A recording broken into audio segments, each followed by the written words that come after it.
Hello नमस्कार राम राम मंडळी, मी गौरी. स्वागत आहे तुमचं माझ्या नवीन एका ब्लॉगमध्ये. तर आज मला भरायचं कांद्याला पाणी. तर सगळ्यात पहिल्यांदा आले मी मोटर चालू करायला.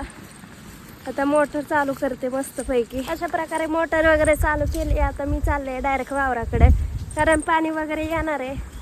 तर चला, इथून पाणी तर दिसतंय, पाईपातून जाते नाही बघा, इथं पाणी निघते. पाणी म्हणजे मोटर तर चालू झाली. आता जावं, पाईप वगैरे सगळं जोडेल आहे. मी घरी जाईपर्यंत पाणी जाणार आहे वावराकडं. तर डायरेक्ट वावराकडं जावं, कारण खोरं वगैरे सगळं खाली नेलेलं आहे.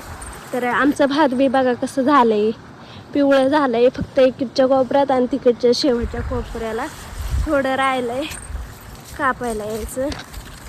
आता ते बी कापायला लागेल, पण एवढं कापून घ्यायचं आणि एवढंच ठेवायचं, मग ते परत वैताग होईल. मग सगळं सोबतच कापायचं आहे. मी वावराकडे येईपर्यंत एक पाडगं भरलं होतं, मग काय दुसऱ्या पण पाडग्याला बारं दिलं. आणि पाणी त्यात तर हळूहळूच जात होतं, कारण ऊन पडलं होतं, त्यामुळं जमीन जास्तच पाणी घेत होती. पाडग्याला बराच वेळा झाला बरं का पाणी दिलंय. तर अजून इकडचे 2 सऱ्या राहिल्यात, म्हणजे भिजायचे, म्हणजे पाणी जायचं.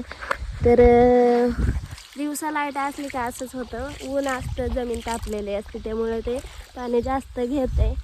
आणि तसं रात्रीचं पाणी भरायला काय नाही वाटत. रात्रीचं जमीन पाणी कमी घेते, पण रात्रीचं वाघाची भीती असते ना, त्यामुळे. आणि तसं पण आता दिवसा लाईट झाली, त्यामुळं काय टेन्शनच नाही.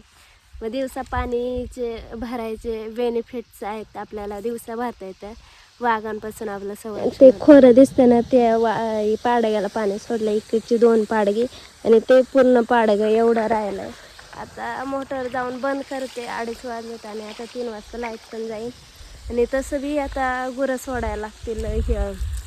भाऊ पण नाही घरी, मग शेळ्या गुरं, आता गुरं खुटते आणि शेळ्या सोडते. कधी कधी निसर्ग आपल्याला शिकवतो की संयमाने आणि प्रेमाने केलेलं काम फळच देतं. कांद्यांना पाणी देणं म्हणजे फक्त एक काम नाही, ती काळजी घेण्याची एक पद्धत आहे. Bye bye. तुम्हाला ब्लॉग कसा वाटला कमेंटमध्ये नक्की सांगा आणि चॅनलला सबस्क्राईब करा. बाय, भेटूया पुढच्या ब्लॉगमध्ये.